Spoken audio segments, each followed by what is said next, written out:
존경하는 재판장님, 민주주의는 피를 먹고 자란다로 잘 알려진 유명한 말이 있습니다. 그 말의 원본은 민주주의라는 나무는 때때로 애국자와 독재자의 피를 먹고 원기를 회복해야 한다고 되어 있습니다.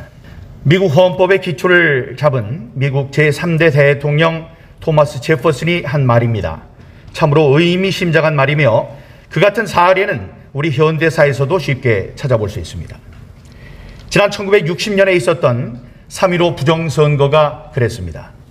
정부가 주도한 부정선거로 김주열 군의 눈에 최루탄이 박혀 사망한 채로 발견됐고, 이어진 데모에서 수많은 사람들이 죽거나 다쳤습니다.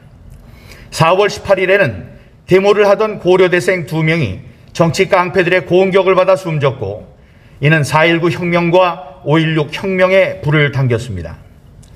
이후 최인규 내무부 장관은 부정선거에 대한 책임을 지고 형장의 이슬로 사라졌습니다. 부당한 방법으로 권력 연장을 꿈꾼 위정자와 애국 시민들의 피값으로 자유민주주의에 꽂힌 선거 제도는 지난 60여 년 동안 공정하고 투명하게 지켜졌습니다. 존경하는 재판장님, 부정선거 진상규명을 위해 싸워온 지난 2년을 생각해보면 조롱과 모독, 무시와 비웃음, 정부 권력의 탄압을 견뎌온 인고의 시간이었습니다. 그 모진 시간을 견딜 수 있게 한 것은 정의가 위험에 처했을 때 그를 구하기 위해서 누군가는 고통과 핍박을 견디며 희생을 해야 한다는 성서의 가르침이었습니다. 그리고 그 2년간의 시간 동안 우리가 흘리지 않은 것이 있으니 그것은 바로 피였습니다. 눈물과 땀은 원 없이 흘렸지만 피는 아꼈습니다. 그것은 우리 대한민국의 자유민주주의 시스템이 위기에 처했을 때 피 없이도 그를 고칠 수 있을 것이라는 성숙한 자유민주주의의 자정과 복원 능력에 대한 믿음이 있었기 때문이었습니다. 존경하는 재판장님, 간절히 부탁드리오니 우리들의 그 믿음을 지켜주십시오. 존경하는 재판장님, 우리나라 선거 역사상 지금까지 몇 차례 재검표가 있었습니다. 지난 2000년에는 기자 출신인 문학진 후보가 개표 결과 단 3표 차이로 떨어지자 재검표를 요청했고, 그 결과 표 차이가 3표에서 2표로 줄어들었습니다.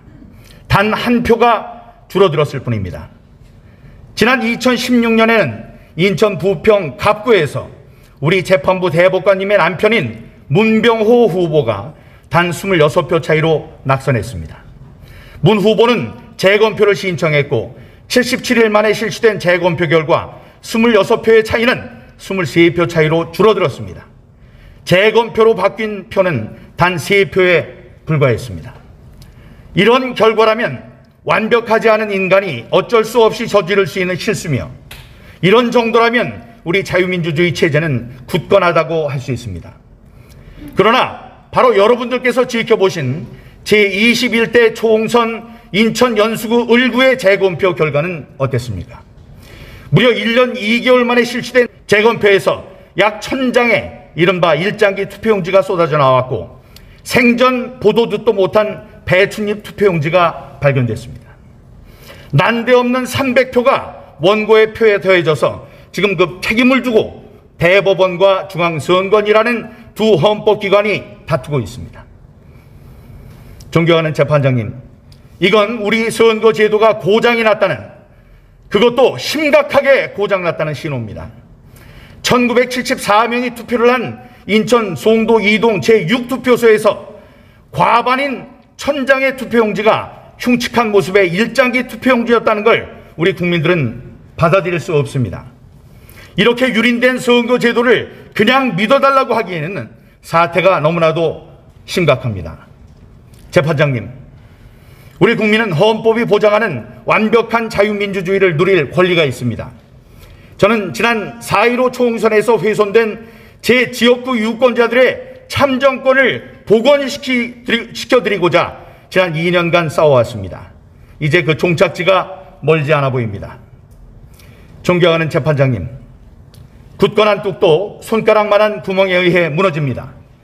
정부 수립 이후 지금까지 한 표, 또는 3표의 차이가 났을 뿐이었던 재검표 전후의 득표 수가 갑자기 260여 표 차이로 벌어지고 투표소와 개표소에 있지 않았던 일장기 투표용지라는 무효 투표용지가 1000여 장 발견됐습니다. 이것은 누군가 불순한 세력이 선거 결과에 부당한 영향을 미치려 범죄 행위를 했다는 여실한 증거입니다. 이런 범죄 행위를 모른 척해서는 안 됩니다.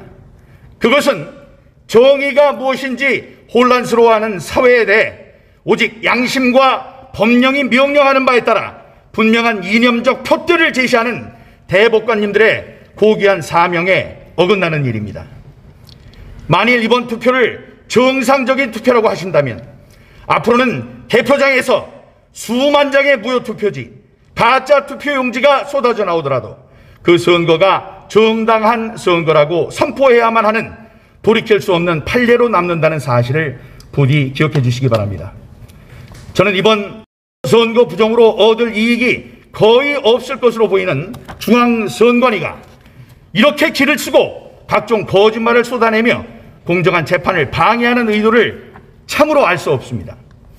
공정하고 투명한 선거 제도를 지키기 위해 그 누구보다도 애를 써야 할 선관위가 이런 알 수 없는 태도를 보이면 보일수록 자신들의 입장을 공정한 선거의 관리자가 아닌 분명한 선거 범죄 피의자의 위치로 자꾸 밀어넣는 일임을 지적하고자 합니다. 고장난 민주주의 체제를 고칠 수 있는 권위는 이제 단 2개의 주체의 어깨 위에서 찬란하게 빛납니다.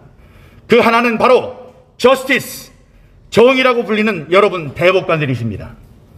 여러분들의 힘과 권능으로 고장난 선거제도를 바로잡는 무혈 시민혁명을 완성시켜 주십시오.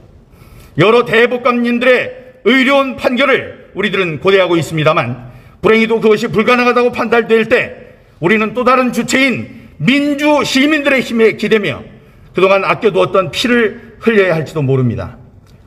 모두에 말씀드린 토머스 제퍼슨은 이런 경우를 위해 민주주의의 최상의 주권자인 국민들에게 또 다른 명언을 남겼습니다. 불의가 제도가 될 때 저항은 국민의 의무가 된다. 경청해 주셔서 감사합니다.